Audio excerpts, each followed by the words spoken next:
Okay, let's go. We regret, no regret. Tonight. আসসালামু আলাইকুম guys. তো আজকে আমি ভাইয়ের সাথে যাইতেছি। আজকে আমি ড্রাইভিং শিখবো, গাড়ি শিখবো। নিলাম। তো আলহামদুলিল্লাহ, সবাই দোয়া করবেন যেন সুন্দরভাবে ভালোভাবে গাড়িটা শিখতে পারি এবং সেফলি সবকিছু করতে পারি।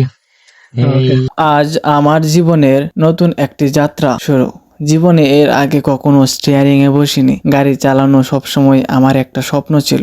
আজ প্রথমবার স্টিয়ারিং ধরলাম, আর সেই অনুভূতিটা সত্যি ভাষায় প্রকাশ করার মতো না। মনে হচ্ছে জীবনের নতুন একটা পথ শুরু করলাম। ভুল হতে পারে, ধীরে ধীরে শিখবো ইনশাআল্লাহ। তোমাদের সকলের কাছে অনেক অনেক দোয়া চাই যেন সুন্দরভাবে আমি গাড়ি চালানোটা শিখতে পারি এবং সুষ্ঠুভাবে যেন শিখে আবার বাসায় ফিরে আসতে পারি এবং সুন্দরভাবে শিখতে পারি। সকলেই আমার জন্য দোয়া করবেন। আজ থেকে আমার ড্রাইভিং শেখার যাত্রা শুরু। আমার এই ড্রাইভিং শেখাটা আমার অনেক আগে থেকে স্বপ্ন। আমার কিছু কিছু স্বপ্ন আছে যে এগুলো পূর্ণ করা। আস্তে আস্তে সব স্বপ্নগুলো আমি পূরণ করব ইনশাআল্লাহ। তবে এটা একটা স্বপ্ন যেমন, আর একটা কাজের দক্ষতা। তো আমি চাই আমি দক্ষশীল হইতে, যেমন গাড়ি চালানো, যেমন অনেক ধরনের কাজ আছে, কম্পিউটার চালানো, প্রাইভেট কার চালানো, বাইক চালানো এবং অনেক ধরনের স্কিল জানা আমার খুবই আগ্রহ। কারণ হচ্ছে জীবনে চলতে গেলে এই স্কিলগুলো খুবই প্রয়োজন, বুঝছেন। তো যাই হোক, আমি ভাইয়ের সাথে কথাবার্তা বলে, ভাই আমার খুবই ভালো ফ্রেন্ডলি, তার সাথে আমার খুবই একটা ভালো বন্ধুত্ব এই আমার বড় ভাইয়ের সাথে। তার সাথে প্রায় 2-1.5 বছর ধরে পরিচয়। সে অনেক বিশ্বস্ত একজন লোক। তারপরে ভাইকে বললাম যে ভাই আমাকে গাড়ি চালানো শিখান।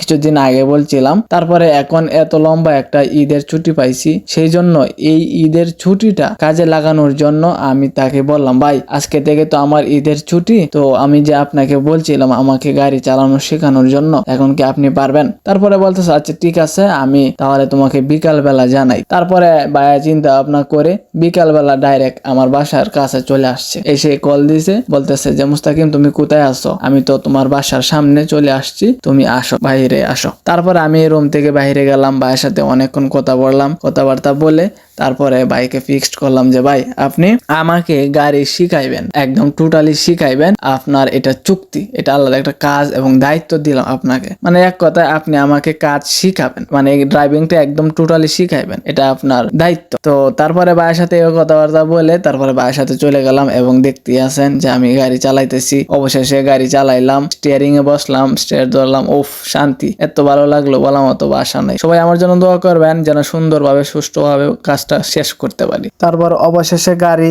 অনেকক্ষণ চালাইলাম এবং এটা হয়েছে সর্বশেষ চালাইতেছি। এটা বাসার দিকে চলে আসবো। তারপরে রুটের মধ্যে উঠে গেছি, আমি এখন রুটের মধ্যে চালাইতেছি। আমাকে বলতেছে তো এখন তুমি রুটে চালাও। তারপরে রুটে চালাইয়া অবশেষে আমরা চলে আসলাম। তখন ভাইয়াকে দিয়ে দিছি, এই যে এখন ভাইয়া চালাইতেছে। তারপরে বাসায় চলে আসলাম। সবাই আমার জন্য দোয়া করবেন।